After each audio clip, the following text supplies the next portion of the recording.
Well, hello my friends on YouTube. Today I look at this little guy, the Kizer Dukes.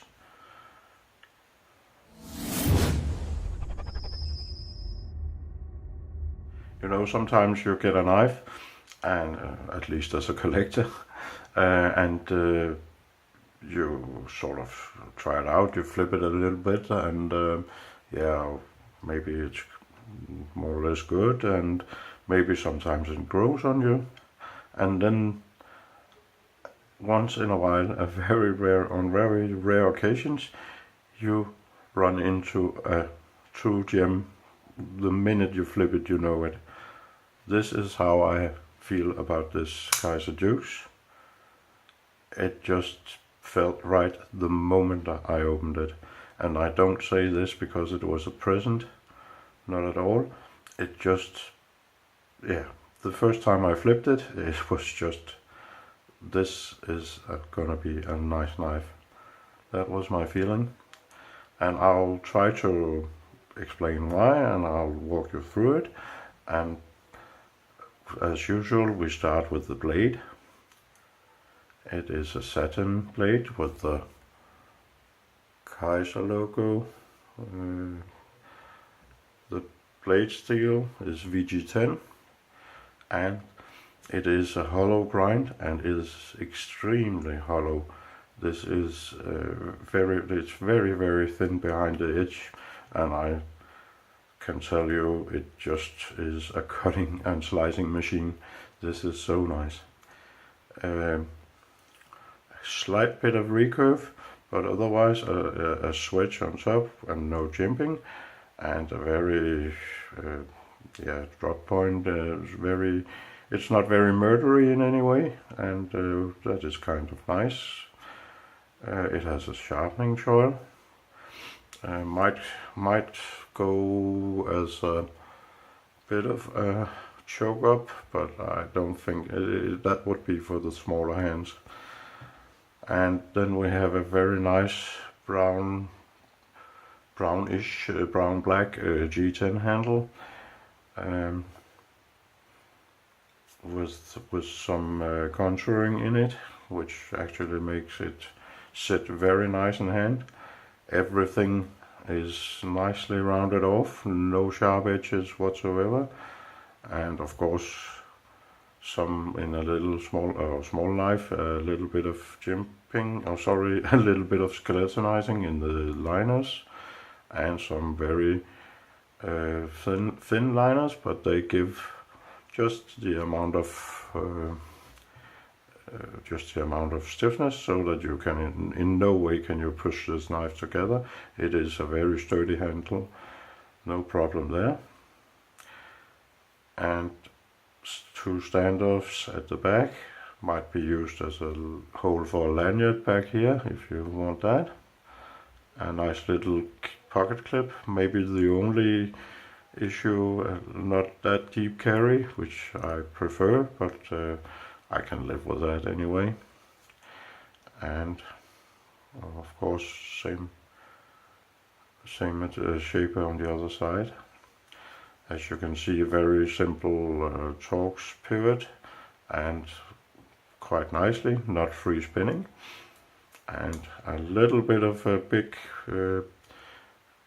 flipper, but that would be what Nick Shabazz calls a pocket pecker, but yeah, and very nice fin and finish, as I said, nicely rounded off. A bit of a choil here to make it easier to unlock it.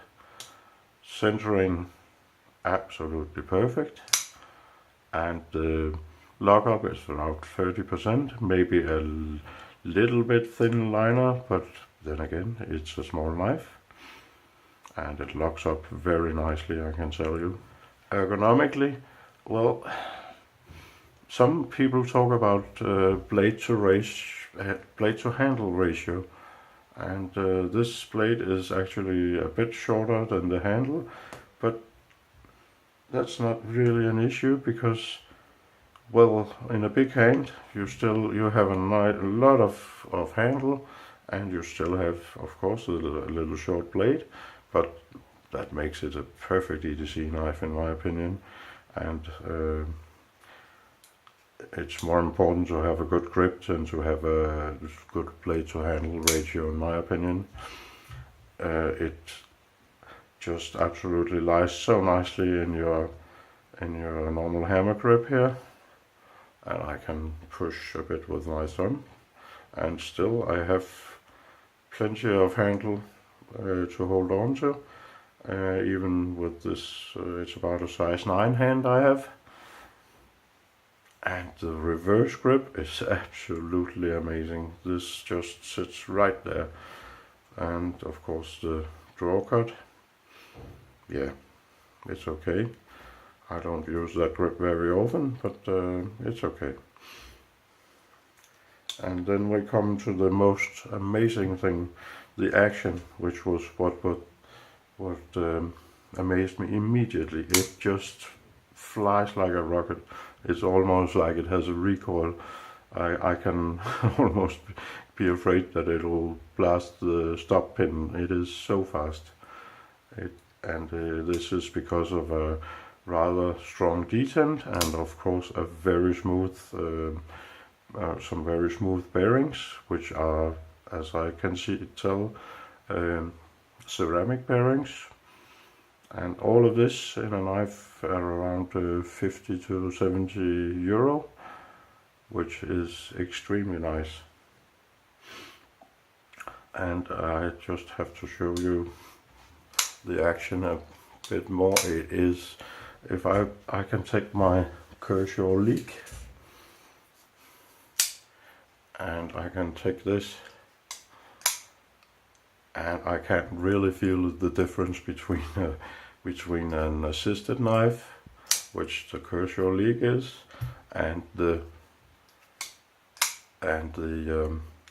Kizer Dukes, which is totally manual. It just flips so amazingly fast. And of course you might just quick look for size comparison. This is a Kizer leak, and I think if I can, I'll just quickly find my my Ontario red one. Yeah, the Ontario red one. As you can see, it says a smaller knife, but and as you know, some of you, I'm not that fond of small knives, but this Kizer Dukes just ticks so many boxes for me. And not least as a EDC knife, the right size. It's not, if I was stopped by someone and he found this knife, I don't think he would find me very murdery. It is a working blade, not a murdery blade in any way. And as a whole, this knife looks to me rather sort of peaceful, and I'm so close to telling you that if I only had one knife, could have one knife, this might be it, because it just ticks so many boxes to me.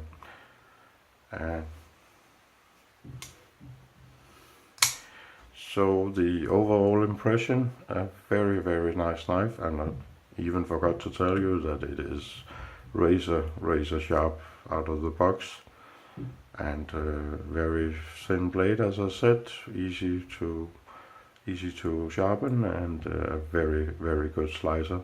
Of course, not the one you would take you to the forest to baton a ton of firewood, but as an urban EDC, or just everyday carry, whatever you do, this is an extremely nice knife.